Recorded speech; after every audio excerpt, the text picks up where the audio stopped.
प्रिय विद्यार्थियों नमस्कार। मैं श्रीमती रिंकी गुप्ता आप सभी का एक बार फिर से स्वागत करती हूँ।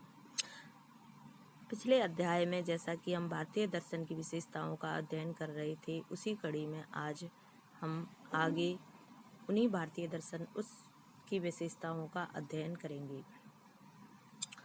तो अगली चौथी विशेषता है भारतीय दर्शन की कर्म सिद्धांत। कर्म सिद्धांत भारतीय दर्शन में चार्वाक जो भौतिकतावादी दर्शन है उसके अतिरिक्त जो षड दर्शन है हमारे न्याय, वैशेषिक, सांख्य, योग, मीमांसा, वेदांत और जैन और बौद्ध दर्शन, इस तरह ये सारे दर्शन मनुष्य के कर्म सिद्धांत को स्वीकार करते हैं। मनुष्य के वर्तमान कर्म उसके भावी जीवन का निर्धारण करते हैं, जबकि वर्तमान जीवन पूर्व जन्म के कर्मों का प्रतिफल है। भारतीय दर्शन में यह कर्म सिद्धांत उसकी आध्यात्मिक विचारधारा की नींव कही जाती है।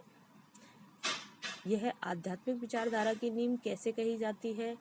तो हम इसे ऐसे समझ सकते हैं कि भारतीय दर्शन में एक शाश्वत तत्व माना गया है शरीर के नष्ट होने के बाद आत्म तत्व।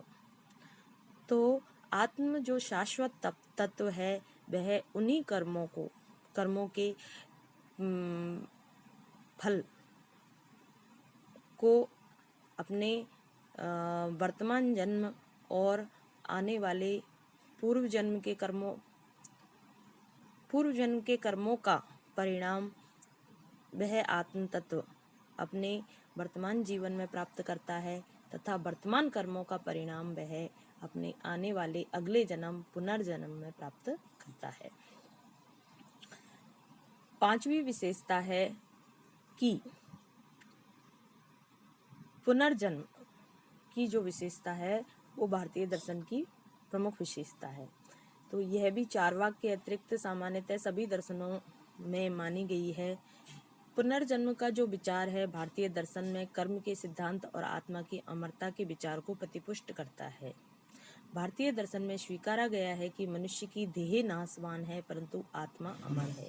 व्यक्ति को अपने वर्तमान कार्यों के आधार पर मृत्यु पश्चात पुनर्जन्म प्राप्त होता है।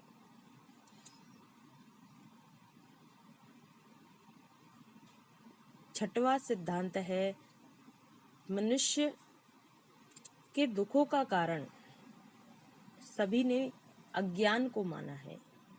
तो भारतीय दर्शन में दुख का कारण अज्ञान माना गया है। चार्वाक के अतिरिक्त इस सिद्धांत को सभी स्वीकार करते हैं। अज्ञान के कारण ही मनुष्य विविध बंधनों में जकड़ा रहता है जो कि दुखों का कारण है। दुखों से मुक्ति के लिए ज्ञान प्राप्ति को अनिवार्य माना गया है। ज्ञान की प्राप्ति से ही मनुष्य को मोक्ष की प्राप्ति होती है और वह अनवरत जो लगातार सतत जन्म मृत्यु का क्रम चल रहा है उससे मुक्त हो जाता है। अगली विशेषता है भारतीय दर्शन की दुख और अज्ञान, इनके निवारण के लिए व्यवहारिक उपाय भी सभी दर्शनों ने प्रस्तुत किए हैं।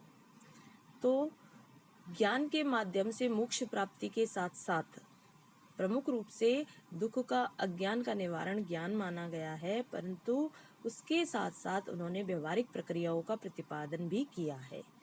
मनुष्य को नए साधन योग करने हेतु प्रेरित किया है। मन, वचन, कर्म से तप, ध्यान, संयम इत्यादि कई व्यवहारिक मार्गों का निर्देशन सभी दर्शनों ने किया